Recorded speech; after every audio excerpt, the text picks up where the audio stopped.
வர்த்தக மொழி பேசும் வளர் தமிழர் அனைவருக்கும் வணக்கம். எல்லோருக்கும் இந்த நாள் சீரும் சிறப்பும் செம்மையான நாளாக அமைய வாழ்த்துக்கள். எல்லோருக்கும் நீ ரொம்ப ரொம்ப ரொம்ப நல்ல நாளாகவே இருக்கும் அப்படின்ட்டு நினைக்கிறேன். இன்னைக்கு இந்த வீடியோவில் நம்ம எதை பற்றி பேச போகிறோம் அப்படின்ட்டு பார்த்தீங்கன்னா, நிஃப்டி பேங்க் நிஃப்டி திங்கட்கிழமை ஓப்பன் ஆகி எப்படிலாம் ட்ரேட் நடப்பதற்கு வாய்ப்புகள் இருக்குது, இதெல்லாம் ரொம்ப இம்பார்ட்டண்ட்டான லெவல்ஸ் அப்படின்றதையும், மிட் கேப் எக்ஸ்பைரி எப்படிலாம் இருக்க போகுது, அங்கே நம்ம கவனிக்க வேண்டிய பேட்டர்ன்ஸ் என்னென்ன அப்படிங்கிற விஷயங்களை பற்றி இந்த வீடியோவில் ரொம்ப தெளிவாக பேச போகிறோம். அதுக்கு முன்னாடி நம்ம சேனலுக்கு நீங்கள் புதுசாக வந்திருக்கீங்களா, சிம்பிள் ப்ரைஸ் ஆக்ஷன் பேஸ் பண்ணி டெய்லி ப்ரிடிக்ஷன், கீ லெவல் மற்றும் ஸ்ட்ராட்டஜிஸ் அப்படின்ட்டு சிம்பிள் ப்ரைஸ் ஆக்ஷனையே ரொம்ப ரொம்ப ரொம்ப சிம்பிளாக சொல்லி கொடுத்துட்ருக்கோம். மறக்காமல் நம்ம சேனலை சப்ஸ்கிரைப் பண்ணிக்கோங்க. இதுதான் நம்மளுடைய WhatsApp premium training group. WhatsApp premium training குரூப்னா என்ன அப்படின்னு கேட்டிங்கன்னா, எளிமையான அடிப்படையான simple price action method and ஸ்ட்ராட்டஜிஸை பயன்படுத்தி லைவ் மார்க்கெட்டில் எங்கெல்லாம் என்ட்ரி எடுக்கணும், எந்த அளவுக்கு ஸ்டாப் லாஸ் வைக்கணும், எந்த அளவுக்கு டார்கெட் வைக்கணும் அப்படிங்கிற விஷயங்களை லைவ் மார்க்கெட்லேயே சொல்லி தரதுனால உங்களால் நிறைய விஷயங்கள் கற்றுக்கவும் முடியும், அதே சமயம் சம்பாதிக்கவும் முடியும். ஸோ இது லைவ் மார்க்கெட்லேயே சொல்லிக் கொடுக்கக்கூடிய ஒரு ட்ரைனிங், அட்வான்ஸ்டு ப்ரைஸ் ஆக்ஷனை பயன்படுத்தி சொல்லிக் கொடுக்கக்கூடிய ஒரு ட்ரைனிங். விருப்பப்படுறவங்க நம்மளுடைய வாட்ஸ்அப் நம்பருக்கு கான்டாக்ட் பண்ணுங்கள். நம்மளுடைய ப்ரெடிக்ஷனை இன்றைக்கி நம்ம நிஃப்டியிலேருந்து ஸ்டார்ட் பண்ணலாம். நிஃப்டியிலேருந்து ஸ்டார்ட் பண்ணுவதற்கு முன்னாடி ஓப்பன் எப்படி இருக்கும் அப்படின்ட்டு பார்த்தீங்கன்னா, கொஞ்சம் எனக்கு குழப்பமான நிறைய விஷயங்கள் இருக்கிறதுனால நான் ஒரு ஃப்ளாட்டான ஓப்பனிங் தான் எக்ஸ்பெக்ட் பண்ணுறேன். ஸோ அப்படி மார்க்கெட் ஃப்ளாட் பாசிட்டிவாகவோ ஃப்ளாட் நெகட்டிவாகவோ ஓப்பன் ஆகும்போது எதெல்லாம் ரொம்ப இம்பார்ட்டண்ட்டான லெவலாக இருக்க போகுது அப்படின்னு பார்த்தீங்கன்னா, இப்போது ஃப்ளாட் பாசிட்டிவாக ஓப்பன் ஆகுது, மார்க்கெட் ஃப்ளாட்டாக ஓப்பன் ஆகி அப்சைடில் போகிறாங்க, அப் ட்ரெண்ட் போகுது அப்படின்னா இருக்கக்கூடிய ஃபஸ்ட்டு பிரேக் அவுட் லெவலாக நான் பார்க்கக்கூடியது 21,400. 21,400 அப்படின்ற புள்ளியை எப்பொழுது பிரேக் அவுட் செய்யுதோ அப்போது அடுத்து இருக்கக்கூடிய டார்கெட் 21,440. 21,440 அப்படின்ற புள்ளியை பிரேக் அவுட் செஞ்சுட்டாங்க அப்படின்னா அடுத்து இருக்கக்கூடிய டார்கெட் 21,460. அதுக்கு பிறகு 21,480. ஸோ இதையெல்லாம் கவனிச்சிங்கன்னா தெரியும், ரொம்ப சின்ன டார்கெட் தான் கொடுத்துருக்கேன். என்ன காரணம் அப்படின்னு பார்த்தீங்கன்னா, ப்ரீவியஸாக இந்த 21,460 21,480 அப்படின்ற புள்ளியில் ஸ்ட்ராங்கான செல்லிங் ப்ரெஷர் வந்திருக்கு. ஸோ இந்த ஜோனை அடைஞ்சிருச்சு அப்படின்னா இங்கேருந்து மார்க்கெட் புட் ஆப்ஷன் சைடு வருவதற்குண்டான வாய்ப்புகள் அதிகமாக இருக்குது. இப்போ ஒரு ஸ்ட்ராங்கான சப்ளை ஜோனை பார்த்துட்ட பிறகு நம்ம ஒரு கன்ஃபர்மேஷன் எடுத்துக்கலாம், சரிங்களா? இது ஒரு கன்ஃபர்மேஷன். இங்கேருந்து புட் ஆப்ஷன் பையிங் நடக்கும் அப்படின்ட்டு எக்ஸ்பெக்ட் பண்ணுறதுக்கு. இன்னொரு கன்ஃபர்மேஷனாக நான் எடுத்துக்கிறது ஃபிபொனாச்சி ரிட்ரேஸ்மெண்ட். ஃபிபொனாச்சி ரிட்ரேஸ்மெண்ட்னா என்ன அப்படின்னு கேட்டிங்கன்னா, நம்ம பேசிக்கான வீடியோ போட்டிருக்கோம். ஃபிபொனாச்சி ரிட்ரேஸ்மெண்ட்னா என்ன, அதை பயன்படுத்தி எப்படிலாம் என்ட்ரி எடுக்கணும், எதெல்லாம் ரொம்ப இம்பார்ட்டண்ட்டான லெவல்ஸாக பயன்படுத்தணும் அப்படிங்கிற விஷயங்களை அப்படி பார்க்குறப்போ இந்த ட்ரெண்ட் ஸ்டார்ட் ஆகிடுச்சு இல்லைங்களா, 21,750 ஒரு ஸ்ட்ராங்காக விழுந்துச்சு இல்லைங்களா, அந்த புள்ளியிலிருந்து நம்ம ஃபிபொனாச்சி ரிட்ரேஸ்மெண்ட் ட்ரா பண்ணியிருக்கோம். அப்படி பார்க்குறப்போ இருக்கக்கூடிய ஸ்ட்ராங்கான ரெசிஸ்டன்ஸ் இது 21,444, 21,516. இப்போது செல்லிங் ப்ரெஷரும் இந்த ஜோனுக்குள்ளே தான் இருக்குது, ப்ளஸ் இந்த ஜோன் ரெண்டுமே ஒரு ஸ்ட்ராங்கான ரெசிஸ்டன்ஸாக இருக்கக்கூடிய ஜோன். இது ஒரு கோல்டன் ரேஷியோ. அப்படி பார்க்குறப்போ இங்கே இருந்து ரிவர்ஸெல்லாம் நம்ம நிச்சயமாக எக்ஸ்பெக்ட் பண்ணலாம். ஸோ அதனால் இங்கே உருவாகக்கூடிய பேட்டர்னை வைத்து மார்க்கெட் புட் ஆப்ஷன் சைட் போவதற்கு வாய்ப்புகள் அதிகமாக இருக்குது. 21,520 அப்படின்ற புள்ளிக்கு மேலே மார்க்கெட் சஸ்டைன் ஆகும்போது மட்டும்தான் கால் ஆப்ஷன் சைடில் பையிங் ப்ரெஷர் வருவதற்கு வாய்ப்புகள் நிறையவே இருக்குது. ஸோ அதனால் இங்கே பேட்டர்ன் உருவாகுவதை பொறுத்து நம்ம என்ட்ரி எடுக்கணும், அல்லது சஸ்டெயின் பண்ணுவதை பொறுத்து மட்டும்தான் என்ட்ரி எடுக்கணும். ஸோ இந்த ஜோனில் ரொம்ப நிதானமாக ட்ரேட் பண்ணணும் அப்படின்றத மறந்துடாதீங்க. இப்போ ஃப்ளாட்டாக ஓப்பன் ஆகிற மார்க்கெட் அப் சைடில் போகும்போது என்னென்ன விஷயங்கள்லாம் கவனிக்கணும் அப்படின்ட்டு பார்த்தாச்சு. இப்போ டவுன் சைட் போகுது, சரிங்களா, ஒரு செல்லிங் நடக்குது அப்படின்றப்போ எது ரொம்ப இம்பார்ட்டண்ட்டான லெவல் அப்படின்னு பார்த்தீங்கன்னா இந்த 21,250ங்க. 21,250 லாஸ்ட்டாக வியாழக்கிழமை ஒரு ஸ்ட்ராங்கான சப்போர்ட்டாக செயல்பட்டுருக்கு. இங்கேருந்து ஒரு பையிங் ப்ரெஷர் கிடச்சிருக்கு. அப்படி பார்க்குறப்போ இந்த 21,250 அப்படின்ற புள்ளியை மார்க்கெட் எப்போ பிரேக் அவுட் பண்ணுறாங்களோ அப்போ தான் ஃபர்தராக செல்லிங் ப்ரெஷர் வருவதற்கு வாய்ப்புகள் இருக்குது. 21,250 பிரேக் அவுட் பண்ணால் 21,220, 21,180, சரிங்களா? ஸோ இதெல்லாம் ஸ்ட்ராங்கான டார்கெட்டாக இருக்கும். இந்த 21,150 அப்படின்ற புள்ளி எப்பொழுது மார்க்கெட் பிரேக் அவுட் பண்ணுதோ அப்போ ஸ்ட்ராங்கான செல்லிங் ப்ரெஷர் அமைவதற்கு வாய்ப்புகள் இருக்குது. என்ன காரணம் அப்படின்னு பார்த்தீங்கன்னா, இப்போ ஒரு சிம்பிளான தியரி மட்டும் நான் விளக்கிடுறேன். இங்கேருந்து ஃபிபொனாச்சி ரிட்ரேஸ்மெண்ட் ட்ரா பண்ணிடுறோம்.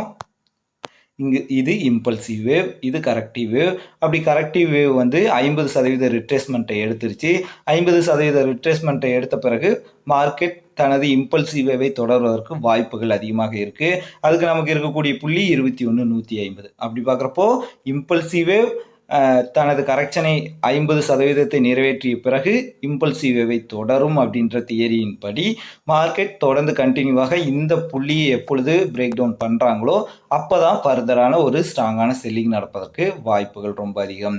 ஸோ அதனால் இந்த புள்ளியை மார்க்கெட் 21,150 நிஃப்டி பிரேக் அவுட் பண்ணும்போது ஒரு ஸ்ட்ராங்கான செல்லிங்கை நான் வந்து எக்ஸ்பெக்ட் பண்ணுறேன். அடுத்து மிட் கேப்பில் நாளைக்கு எக்ஸ்பைரி எப்படி வந்து இருக்க போகுது அப்படிங்கிற விஷயங்களை தான் பார்க்க போகிறோம். மிட் கேப்பை பொறுத்த வரைக்கும் நாளைக்கு எக்ஸ்பைரி அப்படின்றதுனால ரொம்ப அதிகமான ட்ரேடிங்கெல்லாம் வந்து பண்ணக்கூடாது. ரொம்ப நிதானமாக ஒரு நார்மலான மார்க்கெட்டில் எப்படி வந்து ட்ரேட் பண்ணுமோ அந்த மாதிரி தான் வந்து பண்ணணும். ரொம்ப அதிகமான ஓவர் ட்ரேடிங் பண்ணிங்கன்னா உங்களுடைய கேபிட்டலை இழப்பதற்கு வாய்ப்புகள் அதிகம். சரிங்களா? ஸோ இதை வந்து ஒரு எச்சரிக்கையாக வந்து முன்கூட்டியே சொல்லிடுறேன். ஸோ இப்போது மார்க்கெட்டில் என்ன பேட்டர்ன் வந்து ஃபார்ம் ஆகிருக்கு, பேட்டர்னை பேஸ் பண்ணி பார்க்கும்போது ஒரு டபிள்யூ பேட்டர்ன் வந்து ஃபார்ம் ஆகிருக்கு. ஒரு ஃப்ளாட்டான ஓப்பனிங் வந்து எடுக்குது அப்படின்னு பார்த்தீங்கன்னா 10,400 அப்படின்ற புள்ளியை பிரேக் அவுட் செய்யாமல் சஸ்டைன் வந்து பண்ணுறாங்க. அப்படின்றப்போ என்ன அர்த்தம், ஒரு டபிள்யூ பேட்டர்ன் உருவாகி ஒரு ரீடெஸ்ட் நடந்துருச்சு. ஸோ பேட்டர்ன் அப்படின்றது இந்த சஸ்டைன் அப்படின்றதுனால பேட்டர்ன் வந்து வெற்றி பெற்றதாக அர்த்தம். எப்பொழுது 10,440 பிரேக் அவுட் பண்ணுதோ அது ட்ரெண்ட் கண்டினியூவேஷனாக இருக்கும். 10,440க்கு பிறகு 10,480, 10,480க்கு பிறகு 10,500, 10,500க்கு பிறகு 10,520. சரிங்களா? ஸோ இந்த லெவல்ஸை ரீச் பண்ணுவதற்கு வந்து வாய்ப்புகள் அதிகம். அதுக்கு என்ன பண்ணணும், 10,400க்கு மேலே மார்க்கெட் வந்து சஸ்டைன் பண்ணணும். ஒரு பேட்டர்ன் வெற்றி பெறணும் அப்படின்னா இந்த சஸ்டைன் அப்படின்றது ரொம்ப ரொம்ப முக்கியம். சரிங்களா? ஸோ அப்படி பார்க்குறப்போ கால் சைடு இப்படி போகலாம். இன்கேஸ் மார்க்கெட் ஃப்ளாட்டாக ஓப்பன் ஆகி அல்லது நெகட்டிவாக வந்து வருது அப்படின்னா என்ன பண்ணலாம் அப்படின்னு பார்த்தீங்கன்னா இப்போயும் ஃபிபொனாச்சி ரிட்ரேஸ்மெண்ட் வந்து ட்ரா பண்ணிக்கிறேன். சரிங்களா? ஸோ அப்படி பார்க்குறப்போ இப்போ மார்க்கெட் எங்கே வந்து ட்ரேட் நடந்துகிட்ருக்கு, 23.60% சூப்பர் பியரிஸ் லெவல். இதை நம்ம சூப்பர் பியரிஸ் லெவல்னு சொல்லுவோம். ஸோ ஃப்ளாட்டாக ஓப்பன் ஆகிற மார்க்கெட் டக்கு டக்கு டக்கு அப்படின்ட்டு டவுன் சைடு வராங்க அப்படின்னு வைங்களேன், ஒரு ஸ்ட்ராங்கான ட்ரெண்டானது சூப்பர் பியரிஸ் லெவலில் சஸ்டெயின் செய்துவிட்டு எப்பொழுது டே லோவை பிரேக் அவுட் பண்ணுறாங்களோ அது ட்ரெண்டு கண்டினியூவேஷனாக இருக்கும். சரிங்களா? ஸோ அப்படி பார்க்குறப்போ அது ஒரு ஸ்ட்ராங்கான ட்ரெண்டாக இருப்பதற்கு வந்து வாய்ப்புகள் இருக்குது. அப்படி பார்க்குறப்போ 10,365 அப்படின்றது தான் ரொம்ப ஸ்ட்ராங்கான ஒரு புள்ளி. சரிங்களா? ஸோ 10,365 அப்படின்ற புள்ளியை எப்பொழுது வந்து பிரேக் டவுன் பண்ணுறாங்களோ அப்போ ஃபர்தராக டவுன் சைடில் எந்த அளவுக்கு எக்ஸ்பெக்ட் பண்ணுறேன் அப்படின்னு பார்த்தீங்கன்னா 10,320, 10,320க்கு பிறகு 10,300, 10,300க்கு பிறகு அதிகபட்சமாக இந்த 10,300 அப்படின்ற லெவலில் இருந்து ஒரு ரிவர்சல் நடக்கும். ஏன்னா இங்கேருந்து ஒரு ஸ்ட்ராங்கான புல்பேக் வந்து நடந்திருக்கு. சரிங்களா? இந்த புள்ளியிலிருந்து ஸ்ட்ராங்கான புல்பேக் நடந்திருக்கு. ஸோ அதனால் இந்த 10,300ஓட புக் பண்ணிடலாம். 10,300லேருந்து ரிட்ரேஸ்மெண்ட் எடுத்துகிட்டு எப்போ 10,300 பிரேக் அவுட் பண்ணுறாங்களோ அப்போ ஃபர்தராக டவுன் சைட் போகலாம். அல்லது இந்த 10,300லிருந்து, சரிங்களா, இந்த 10,300லிருந்து பேட்டர்ன் உருவாகி கால் ஆப்ஷன் பை பண்ணக்கூடிய பேட்டர்ன்ஸ்லாம் என்னென்ன, W pattern, triple bottom pattern, ஒரு head and shoulder pattern. So இந்த மாதிரி ஏதாவது ஒரு கப் அண்ட் ஹேண்டில் பேட்டர்ன் அல்லது ஒரு ரவுண்ட் பாட்டம் பேட்டர்ன், இந்த மாதிரி பேட்டர்ன்ஸ் வந்து உருவாகிறப்போ இங்கே இருந்து கால் சைட் போய்க்கும். சரிங்களா? ஸோ 10,300 அப்படின்ற புள்ளி தான் மார்க்கெட் வந்து தீர்மானிக்க போகுது. 10,300 பிரேக் அவுட் பண்ணும்போது ஃபர்தராக செல்லிங்கும், 10,300லேருந்து ரிவர்சல் ஆகும்போது ஒரு நல்ல ஸ்ட்ராங்கான பையிங்கும் நடப்பதற்கு வந்து வாய்ப்புகள் இருக்குது. ஸோ அப்படி பார்க்குறப்போ 10,300லேருந்து ரிவர்சல் ஆச்சுன்னு வச்சுக்கிங்களேன், அதிகபட்சமாக 10,350 வரைக்கும் நம்ம எக்ஸ்பெக்ட் பண்ணலாம். 10,300 அப்படின்ற புள்ளியை பிரேக் அவுட் பண்ணிருச்சு அப்படின்னு வைங்களேன், அதிகபட்சமாக 10,250, 10,200 வரைக்கும் எக்ஸ்பெக்ட் பண்ணலாம். சரிங்களா? ஸோ இந்த புள்ளியை பொறுத்து மார்க்கெட் வந்து ஒரு ஸ்ட்ராங்கான ரிவர்சலையோ ஸ்ட்ராங்கான பிரேக் அவுட்டையோ கொடுக்கும். ஸோ நம்ம இப்போ எதை பற்றி பார்த்துக்கிட்டு இருக்கோம் அப்படின்ற விஷயங்களை வந்து புரிஞ்சுக்கிங்க. எந்தெந்த புள்ளியில் மார்க்கெட் ஆக்ட் ஆகும்போது ஒரு ஸ்ட்ராங்கான மொமெண்டத்தை கொடுக்கும், அதைத்தான் நீங்களும் விரும்புவீங்க, நானும் விரும்புகிறேன். அப்படிப்பட்ட புள்ளிகளை பற்றி மட்டும்தான் விளக்கம் வந்து கொடுத்துட்டு இருக்கேன். ஸோ அதனால் அந்த புள்ளியில் நடக்கக்கூடிய விஷயங்கள் அது நடக்கிறப்போ தான் நம்ம வந்து என்ட்ரி வந்து எடுக்க முடியும். ஸோ அதனால் அதற்கு முன்னாடியே மார்க்கெட் இன்கேஸ் 10,421 இந்த ஜோனில் வந்து ஓப்பன் ஆகுது, 10,365 பிரேக் அவுட் பண்ணலைன்னா இது ஒரு சைட்வேஸ் மார்க்கெட்டாக இருக்கும். அதை வந்து புரிஞ்சுக்கணும். சரிங்களா? ஸோ அதனால் இந்த ஜோனுக்குள்ளேயே இருந்துச்சுன்னா அது என்ன சைட்வேஸ் மார்க்கெட்டாக இருக்கும், பெரிய அளவுக்கு மொமெண்டம் இல்லாத மார்க்கெட்டாக இருக்கும். ஆனால் நம்ம ப்ரிடிக்ஷன் பண்ணுறது, எக்ஸ்பெக்டேஷன் பண்ணுறது, நம்ம நினச்சிட்டு இருக்கிறது எல்லாமே மார்க்கெட் ட்ரெண்டாக இருக்கணும் அப்படின்ட்டு தான். ஆனால் இங்கே 77% மார்க்கெட் அப்படின்றது சைட்வேஸாகவும், மீதி இருக்கக்கூடிய 23% மார்க்கெட் அப்படின்றது ட்ரெண்டாகவும் இருக்கும். அப்போது அந்த 23% மார்க்கெட் நடக்கிறது எந்தெந்த புள்ளிகளில் அப்படின்றது வந்து தெரிஞ்சுக்கணும். சரிங்களா? ஸோ அந்த புள்ளியை பற்றி மட்டும்தான் வந்து பேசிகிட்டு இருக்கேன். ஸோ அதனால் இந்த புள்ளியெல்லாம் மார்க்கெட் வந்து ஆக்ட் ஆகுறப்போ நம்மளுக்கு நல்ல வாய்ப்புகள் இருக்குது அப்படின்றத புரிஞ்சுட்டு அந்த புள்ளிகளுக்காக வெயிட் பண்ணி வந்து என்ட்ரி எடுக்கலாம். அடுத்து பேங்க் நிஃப்டி பார்க்க போகிறோம். பேங்க் நிஃப்டி ரொம்ப வொலட்டைலான ஒரு இன்டெக்ஸு. அதுவும் பார்த்திங்கன்னா வியாழக்கிழமை ஒரு ஸ்ட்ராங்கான பையிங் ப்ரெஷர் வந்து கொடுத்தாங்க பாருங்கள். 3 மணிக்கு 44,500லேருந்து 45,000 வரைக்கும் ஒரு ஸ்ட்ராங்கான பையிங் ப்ரெஷர். ஸோ இந்த பையிங் ப்ரெஷர் அப்படின்றது கண்டினியூவாக போகணும் அப்படின்னா இருக்கக்கூடிய ஸ்ட்ராங்கான ரெசிஸ்டன்ஸ் எல்லாம் 45,253, 45,508. ஸோ இந்த 45,253 புள்ளியை பார்த்தீங்கன்னா ஒரு பியரிஸ் லெவல், இது சூப்பர் பியரிஸ் லெவல். ஸோ மார்க்கெட் ஃப்ளாட்டாக ஓப்பன் ஆகி இந்த 45,253க்கு பெலோவா சஸ்டெயின் பண்ணுறாங்க அப்படின்னா ரிவர்சல் ஆகும். சரிங்களா? இந்த புள்ளியை எப்போ வந்து பிரேக் அவுட் பண்ணுறாங்களோ அப்போ 45,508 வரைக்கும் போகலாம். 45,508 அப்படின்றது ப்ரீவியஸாக செல்லிங் ப்ரெஷர் நடந்திருக்கக்கூடிய ஜோனாகவும் நமக்கு வந்து டேட்டா இருக்குது. அப்போது ஃபிபொனாச்சியை பொறுத்து இது ஸ்ட்ராங் ரெசிஸ்டன்ஸ், டேட்டாவை பொறுத்து இது ஒரு ஸ்ட்ராங்கான செல்லிங் ப்ரெஷர். ஸோ இந்த ஜோனில் இருந்தும் வந்து மார்க்கெட் வந்து ரிவர்சல் ஆகும். சரிங்களா? இப்போது ரொம்ப சிம்பிளாக புரிஞ்சுக்கலாம். 45,253 அப்படின்ற புள்ளியை பிரேக் அவுட் பண்ணாங்க அப்படின்னாக அதிகபட்சம் 45,508. ஸோ இந்த ஜோனில் நம்ம வந்து புக் பண்ணிடலாம். இந்த ஜோன் பிரேக் அவுட்டுக்காக வந்து வெயிட் பண்ணலாம். அதுதான் ஸ்ட்ராங்கான ரிவர்சல். 45,508 பிரேக் அவுட் பண்ணிடுச்சுன்னா 45,763 வரைக்கும் அதிகபட்சம் போகும். 45,500 பெலோவா சஸ்டெயின் பண்ணுறாங்க அல்லது இங்கேருந்து பேட்டர்ன் வந்து உருவாகிறாங்க அப்படின்னா இங்கே பார்த்தீங்கன்னா 45,500 இருந்து ஒரு ஸ்ட்ராங்கான செல்லிங் ப்ரெஷர் வந்து நடந்திருக்கு. அதுவும் எப்படி வந்து நடந்திருக்கு அப்படின்னு பார்த்தீங்கன்னா, ஒரே நிமிஷம், எப்படி வந்து நடந்திருக்கு அப்படின்னு பார்த்தீங்கன்னா ஒரு ஹெட் அண்ட் ஷோல்டர் பேட்டர்னை உருவாக்கிருக்கு. சரிங்களா? இங்கேருந்து ஒரு டாப், ஒரு ஹெட்டு, ஒரு 2 ஷோல்டர். ஸோ அங்கேருந்து பிரேக் அவுட் நடக்கிறாங்க, ஸ்ட்ராங்கான செல்லிங் ப்ரெஷர் வந்து வருது. ஸோ அதே போல் இங்கே இருந்து ஒரு ஹெட் அண்ட் ஷோல்டரை உருவாக்கி விட்டு மார்க்கெட் பிரேக் அவுட் செய்து விட்டு டவுன் சைடு. சரிங்களா? ஸோ அது லைவ் மார்க்கெட்டை பொறுத்து தான் இந்த அளவுக்கு டார்கெட் போகும் அப்படின்ட்டு நான் வந்து ஃபிக்ஸ் பண்ண முடியும். இருந்தாலும் இந்த டேட்டாவை வச்சுட்டு நான் வந்து சொல்கிறேனே, இந்த டேட்டாவை வச்சு பார்க்கும்போது மார்க்கெட் இங்கே இருந்து 45,500 குறைந்தபட்சம் பார்த்தீங்கன்னா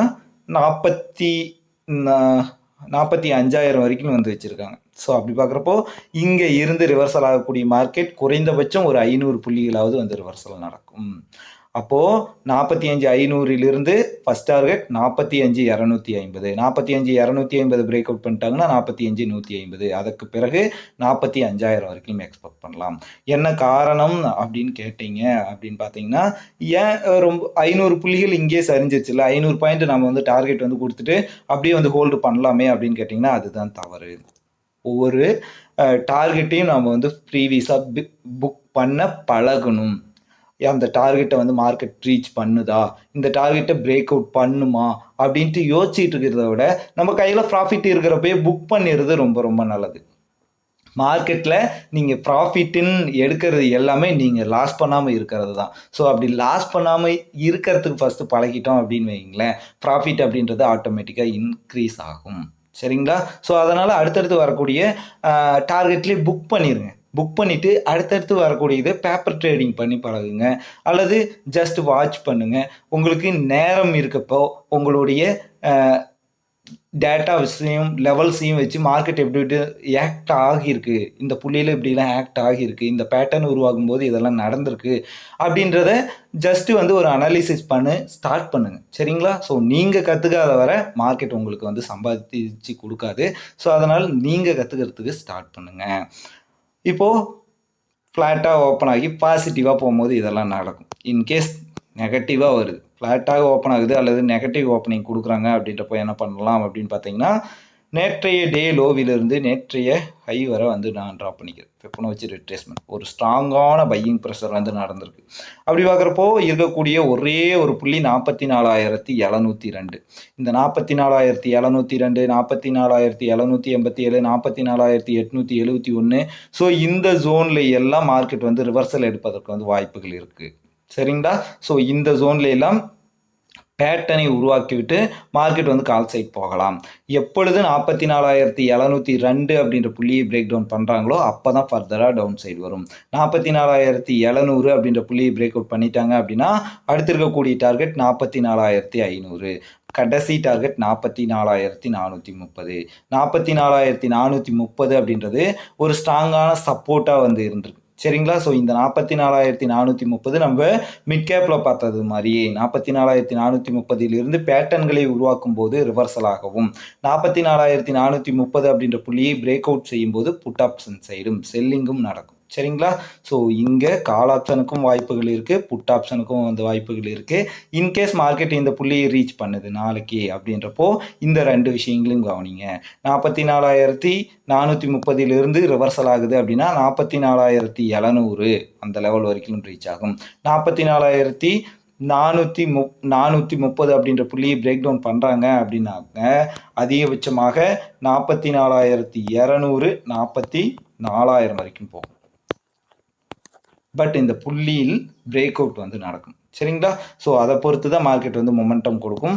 முன்கூட்டி சொன்னது போலவே மார்க்கெட்டில் எதெல்லாம் இம்பார்ட்டண்ட்டான லெவல், அந்த லெவலை பொறுத்து மார்க்கெட் எப்படி வந்து மொமெண்டம் கொடுக்கும் அப்படின்றத பொறுத்து இந்த வீடியோவில் நம்ம வந்து பார்த்துருக்கோம். இந்த வீடியோ அப்படின்றது முழுக்க முழுக்க ஒரு லெவல்ஸ் பேஸ்டு ப்ரிடிக்ஷன் மட்டும்தான். இந்த லெவல்ஸில் ஆக்ட் ஆகும்போது இந்த மாதிரிலாம் மார்க்கெட் மொமெண்டம் கொடுக்கும் அப்படின்ட்டு வந்து சொல்லியிருக்கோம்.